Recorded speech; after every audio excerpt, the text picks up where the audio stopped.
ईशान्य भारतातील निसर्गरम्य राज्य म्हणजे आसाम, जे इथल्या चहाच्या मळ्यांसाठी जगभरात प्रसिद्ध आहे. मात्र सध्या आसाम चर्चेत येण्यामागचं कारण काहीसं वेगळं आहे. ते कारण असं आहे की देशातील 4 राज्य आणि एका केंद्रशासित प्रदेशात विधानसभा निवडणुकीचं मतदान पूर्ण झालं असून येत्या 4 मे रोजी सर्वांचा निकाल जाहीर होणार आहे. पण त्याआधी विविध संस्थानांनी केलेल्या सर्वेक्षणानुसार एक्झिट पोलचं अंदाज समोर आलेले आहेत.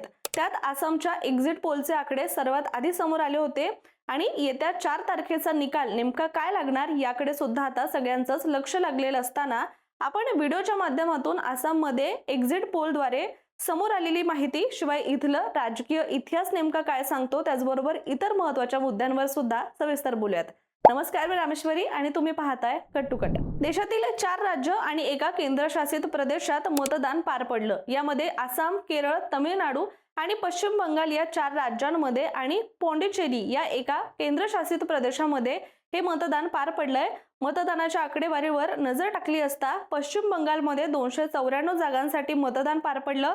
तृणमूल काँग्रेस आणि भाजप यांच्यात इथे काटेकी टक्कर असल्याचं सुद्धा बोललं जात आहे. त्यानंतर केरळमध्ये 140 जागांसाठी मतदान पार पडलंय. आसाममध्ये 126 जागांसाठी, तमिळनाडूमध्ये 234 जागांसाठी तर पॉंडिचेरीमध्ये 30 जागांसाठी मतदान पार पडलंय.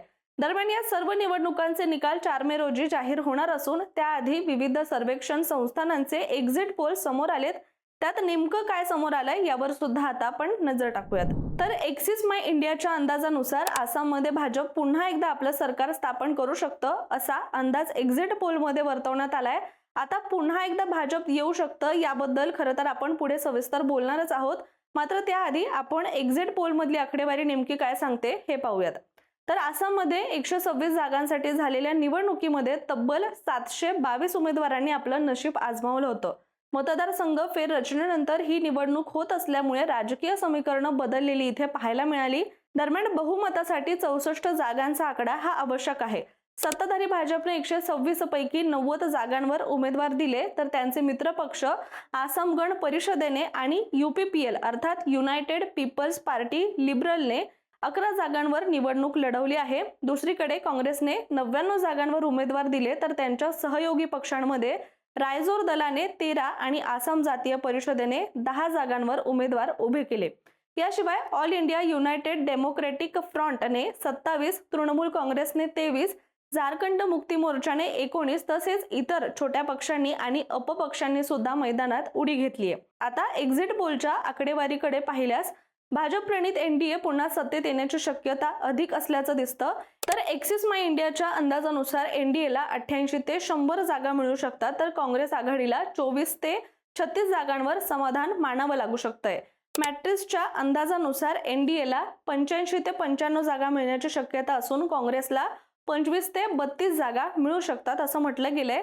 याचबरोबर पीपल्स प्लसच्या सर्वेक्षणानुसार NDA 68 ते 72 जागांपर्यंत मर्यादित राहू शकतो, तर काँग्रेसला 22 ते 26 जागा मिळण्याचा सुद्धा अंदाज यामध्ये समोर आलाय. यानंतर पॉल डायरीने NDAला 86 ते 101 जागा, काँग्रेसला 15 ते 26 जागा आणि AIUDFला 2 ते 5 जागा दिलेल्या आहेत.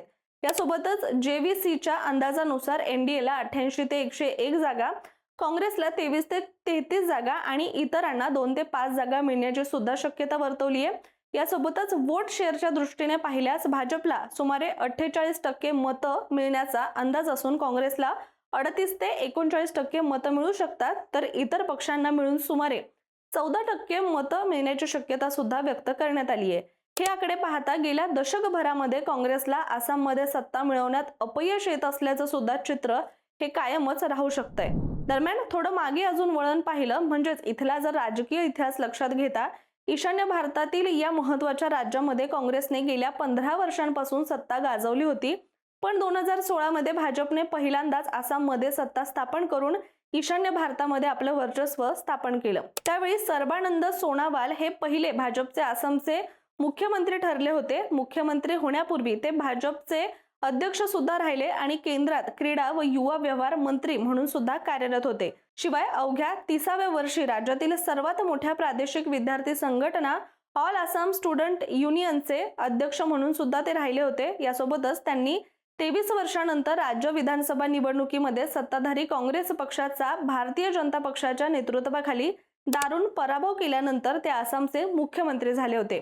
इतकंच नाही तर 1979 मध्ये राज्यात राष्ट्रपती राजवट लागू होण्यापूर्वी 94 दिवस राज्याचे मुख्यमंत्री राहिलेल्या जोगेंद्रनाथ हजारिका यांच्यानंतर ते आसामचे दुसरे आदिवासी प्रमुख सुद्धा राहिले। 2016 नंतर 2021 मध्ये सुद्धा भाजपने विजय मिळवत आपला गड कायम ठेवला होता आणि दुसऱ्यांदा भाजपने आसाममध्ये काँग्रेसला मागे टाकत झेंडा फडकवला। तेव्हा विजयानंतर मुख्यमंत्री पदाची माळ कुणाच्या गळ्यात पडणार याबाबत सुद्धा खलबत सुरू होती आणि तेव्हाच हेमंत बिस्वा शर्मा यांच्या गळ्यामध्ये मुख्यमंत्री पदाची माळ टाकण्यात आली। दरम्यान हेमंत शर्मा यांनी 2015 साली काँग्रेसला सोडचिठ्ठी देत भाजपमध्ये प्रवेश केला होता, कारण माजी मुख्यमंत्री तरुण गोगोई यांच्याशी असलेल्या मतभेदांमुळे त्यांनी काँग्रेसमधून बाहेर पडण्याचा निर्णय घेतला आणि त्यांनी पक्षामध्ये प्रवेश केल्यानंतर आसाममध्ये भाजपची ताकद ही अधिकच चांगल्या प्रकारे वाढल्याचं सुद्धा समोर आलं होतं। परिणामी 2016च्या विधानसभा निवडणुकीमध्ये भाजपला घवघवीत यश मिळालं। त्यामुळे 2016च्या विधानसभा निकालानंतर सुद्धा हेमंत शर्मा यांचं नाव मुख्यमंत्री पदाच्या चर्चेत होतं। मात्र सोनोवाल यांची निवड करण्यात आली होती, म्हणून त्यावेळी त्यांना मंत्रिपद देण्यात आलं। कालांतराने त्यांच्यावर सुद्धा कामाची दखल घेत पक्षश्रेष्ठींनी त्यांच्यावर विश्वास दाखवला होता। दरम्यान 2021च्या निवडणुकीमध्ये एनडीएने 75 जागा जिंकल्या होत्या, ज्यात भाजपच्या 60, एजीपीच्या 9 आणि यूपीपीएलच्या 6 जागांचा समावेश होता। काँग्रेस आघाडीला 50 जागा मिळाल्या होत्या, ज्यामध्ये काँग्रेसच्या 29, एआययूडीएफच्या 16, बीपीएफच्या 4 जागा आणि सीपीआयच्या 1 जागेचा यामध्ये समावेश होता। त्या तुलनेमध्ये यंदाच्या एक्झिट पोलमध्ये काँग्रेसची कामगिरी ही आणखी खालावत असल्याचे सुद्धा संकेत मिळालेले आहेत। दरम्यान राज्यातील राजकारणावर स्थलांतराचा मुद्दा सर्वाधिक प्रभाव टाकतो। विशेषतः बांगलादेशातून होणाऱ्या कथित बेकायदेशीर स्थलांतरामुळे स्थानिकांमध्ये असंतोष हा निर्माण झालेला आहे। 1979 ते 1985 दरम्यान झालेलं आसाम मूव्हमेंट हे आंदोलन या प्रश्नाच्या पार्श्वभूमीवर सुद्धा उभं राहिलं होतं। त्यानंतर एनआरसी आणि सीएए या मुद्द्यावरून सुद्धा राज्यामध्ये तीव्र राजकीय संघर्ष सुद्धा निर्माण झाला होता। परंतु आता सगळ्यांचं लक्ष लागलेलं आहे ते म्हणजे 4 मेच्या निकालाकडे। सध्या राज्यामध्ये भाजपची सत्ता आहे। एक्झिट पोलमध्ये भाजपला आघाडी दाखवली असली तरी अंतिम निकाल नेमका काय सांगतो याकडे संपूर्ण देशाचं लक्ष लागलंय। त्यामुळे 4 मे रोजी येणारा निकाल हा केवळ सरकार ठरवणारा नाही, तर आसामच्या भविष्यातील राजकीय दिशा देखील निश्चित करणार आहे। तुर्तास आपण इथेच थांबूया। मात्र तुमचं या सगळ्याबद्दलचं मत काय कमेंट करून नक्की सांगा आणि अशाच माहितीपूर्ण व्हिडिओसाठी सुद्धा कट टू कटला सबस्क्राइब करा।